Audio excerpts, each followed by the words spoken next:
వర్ణమయే గమ గమ గమ గమ గమ గమ గమ గమ సుందర వేదకు వేదనకు గొలవ పరమేశ్వరి. ఓం నమ శివాయ. హరహర మహాదేవ. తీపి నైవేద్యం పాలు పోసి చక్కగా బెల్లం వేసి ఎంతో తీపిగా స్వామివారికి ఏ విధంగా చేస్తాం అనుకున్నావు కానీ తీపి పదార్థం మాత్రమే చేయాలి. స్వామివారికి పాలపోనం ఒకటి వండాలి. పాలపోనాన్ని ఏ విధంగా పూజించాలి అంటే మీరు జలబిందునుగా కూడా ఏ విధంగా పూజించారో చుట్టూ గంధం రాసి 3 వైపులు 3 అడ్డనామాలు పెట్టి కుంకుమ సమర్పించి చక్కగా పూజించిన తర్వాత కుండ చుట్టూగా కూడా పూలు కట్టండి.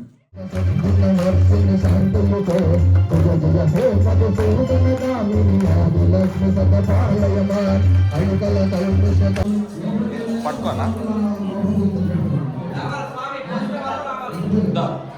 శుభ సంగ శివ సంగతదా శుభ సంగతదా శుభ సంగతదా నవ నటరాజా ఆనంద తాండవ ఆనంద తాండవ గణపతి గణపతి జై బలో శ్రీ గణపతి స్వామికి దేవికి వనమిల్లమ్మ తల్లికి